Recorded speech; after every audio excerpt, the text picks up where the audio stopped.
Just finished conference. Sunday afternoon.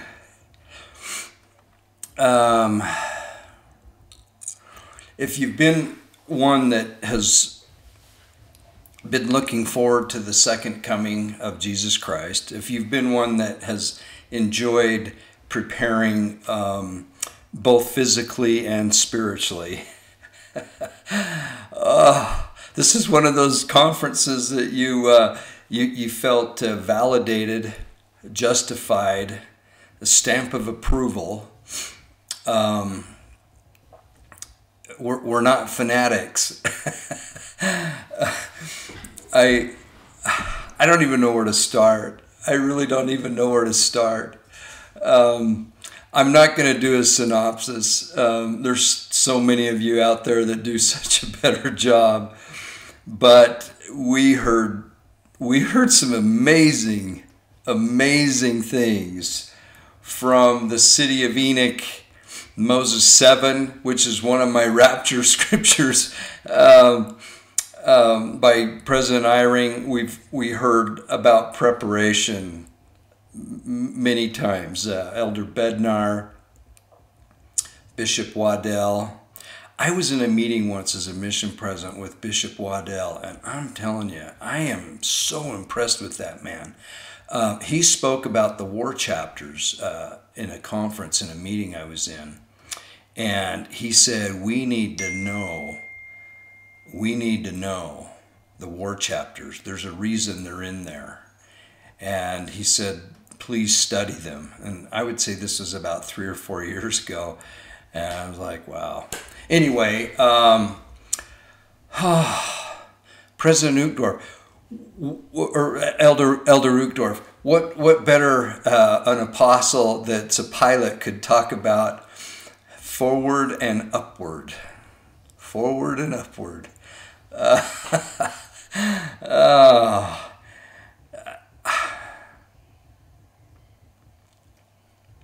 Elder Anderson's talk. Oh my goodness. All of President Nelson's talks, the gathering of Israel and the meaning of Israel. Holy cow, how cool is all that? So anyway, I said I wasn't going to do, and I'm just kind of rattling off the top of my head, not looking at any notes. I wanted to mention a couple of things that somewhat unrelated with conference. I want to talk just briefly right now about those individuals that are doing timelines of the events. I love them. I love them, and I am so grateful you're doing them. Keep it up. I was kind of baiting a little bit there. I know there's some people that are think it's speculative and that it's things that we shouldn't discuss. I personally don't feel that way. I think it's amazing the time, the research, the presentation, how professional it is. I love all the timelines. Jody Stoddard, the Millennial Reign. There's the guy, I can't think of his name right now, darn it. But he's the British guy. All of it. It's wonderful. And they all come from a slightly different angle. They emphasize slightly different things. But it is really, really... I always feel good when I watch them and listen to them. And I do it over and over again. So a shout out to you guys. Thanks for doing those, and anyone else that adds on to those or adds a different angle. There was another one I listened to. Sorry, you'll just have to figure it out, but they're so good, and I'm so impressed with these individuals. So thank you for that. Keep it up. I just don't have the brain that works on a timeline. I've had many ask questions about that, and I refer you to these individuals. Mine is more of a gut feel, and has been for quite some time, that we are very, very, very near the crazy events. I think it was Elder Ballard that said, I'll have to review my notes, but Elder Ballard that said that the calamities foretold by Christ in Matthew 24 in particular, we're in it. We're in it. That's huge.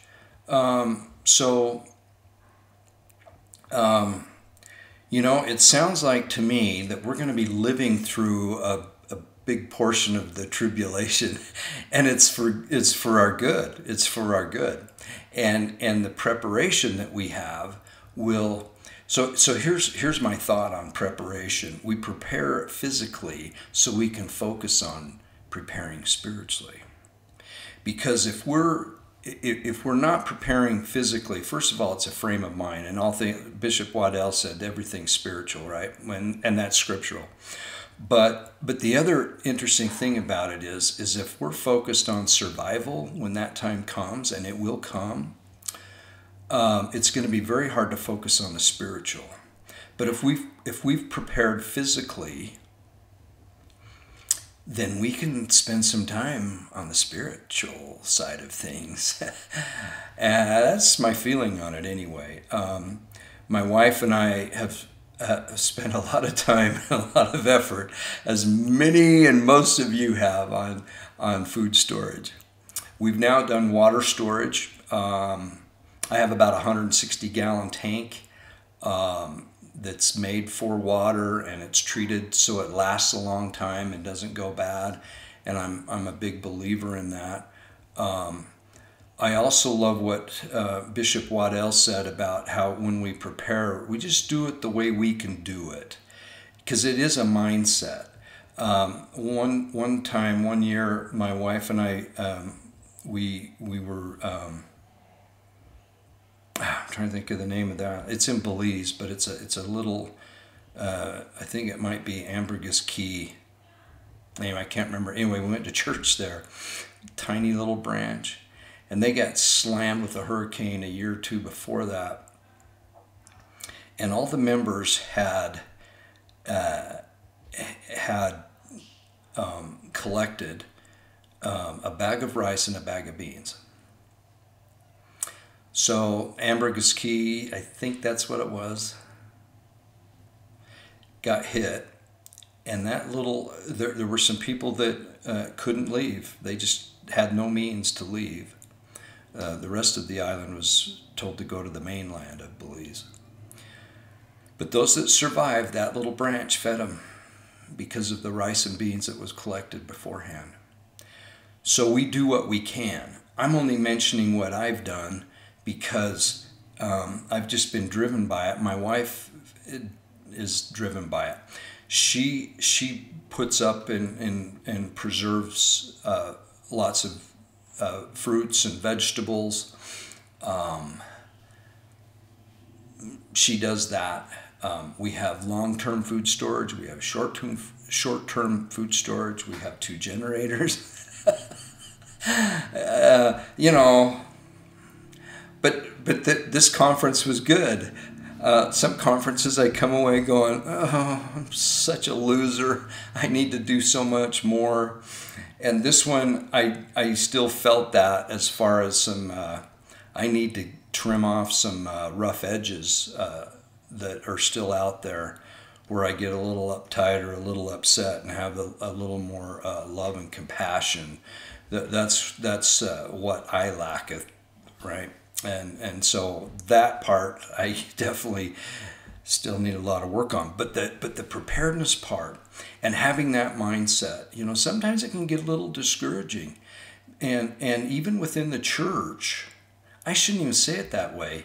Within the church, there are people that look at my wife and I as kind of crazy people.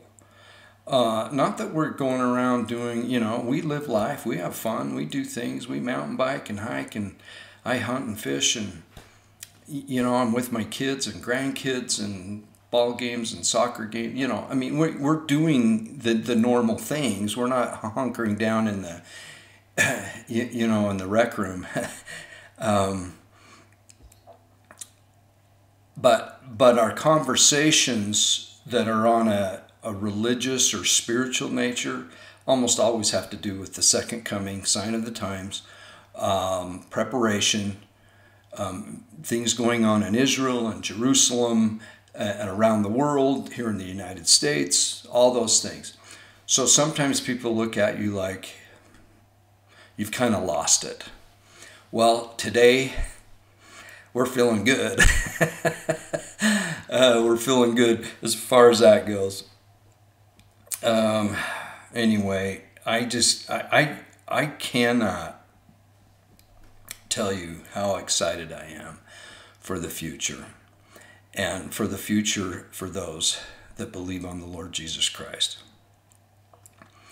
The future's bright with Jesus. And I'm actually looking forward to some trials and tribulations. I really am. I've been through some. I've had some testing times, and at the time it's not fun. But afterwards, the reward is what we're looking for. Elder Holland addressed that. It was beautiful, beautiful, beautiful at the very end there. So thank you. Thank you for your comments. Thank you for watching and letting me ramble and putting up with me on these things. Thank you for challenging many of my thoughts and ideas, because I think I've changed on a few of them. I've thought, you know what, that person has a really good point, and I let you know. I let you know that, you know what, you might be onto something. And so I love that. There is a couple of things, and this is the last thing I'll talk about. It appears to me, other than the marriage and divorce thing, which, you know, we've already gone over that. I don't need to rehash that. Other than that, I see two topics that I've touched on and talked about that really seem to be divisive. And we, as members of the Church of Jesus Christ of Latter-day Saints, and really all Christians, we should not let these little things be divisive. And I've contributed to that. So I'm pointing, you know, this the big finger to me, right? And one was the Book of Mormon geography. I seem to get just a lot of individuals that really, it feels like to me that we can hardly even agree on anything because we might disagree on that. I don't want that to happen, okay? For me, it's a hobby, it's an interest, but I'm not really concerned that much about where the Book of Mormon took place. I just know that it did take place. I know what the brethren say. I know how things. This isn't bragging, but I've studied both sides extensively. I know the players on both sides of the argument, if you will, of Book of Mormon geography. Okay. I have Wayne May's books. I have Rod Meldrum's books. I have what's the other guy's name? Anyway, can't think of it right now. Of course, Sorensen and Lund and many of the others on the Mesoamerican side. There's South American things. So there are all these things. And what I notice is that sometimes with the Book of Mormon geography, that becomes the thing. And really what should become the thing should be the thing is Jesus Christ. And we all agree that he's the one that we follow. We all agree on that. So let's focus on that. I probably won't bring up that topic anymore. Apologize for doing it. I'm the one that generated it. So, you know, my thing there. The other one that it feels like it's a bit divisive is the Temple Mount versus the City of David for the third temple. So, or the temple where Christ will rule and reign. that seems to be one that creates a bit of, well, you're right and I'm wrong, and vice versa. And again, I don't want to do it. I've been to both places twice. They're really close to each other. I see the arguments for both. I think it was Martin who originated the city of David in Cornuke, I think is how that's pronounced, is the current author of that idea. And then, of course, the Temple Mount's been more of a traditional place for many, many years, and the most disputed real estate in the world. And I see that's where I lean. But you know what? I don't want to make that divisive. So let's put those two issues aside, and let's focus on the things that we can agree on. And man, there's a ton. And you know, I know the word rapture isn't used in our faith much. So we'll say caught up or quickened. There were so many references to that. And tribulation, the time of tribulation, mentioned many times. The change in the gathering and who really is Israel was really interesting, spelled out. The hastening, just so much. So let's focus on that, folks. I've got one more video that I did on just, you know, my personal stuff. The other two that I did on experiences I've had. This one's on up in the Bering Sea in Alaska in December. What were we thinking? And I've done that one. I'll wait till we talk about conference for a little bit, and then I'll put that one out. God bless. Happy Sabbath. Happy conference. It's just a great time to be alive. I'd sustain the First Presidency, the Quorum of the 12, and all the general authorities, and those women that spoke. Dang. They just did such a wonderful job. The Spirit was felt through the whole conference.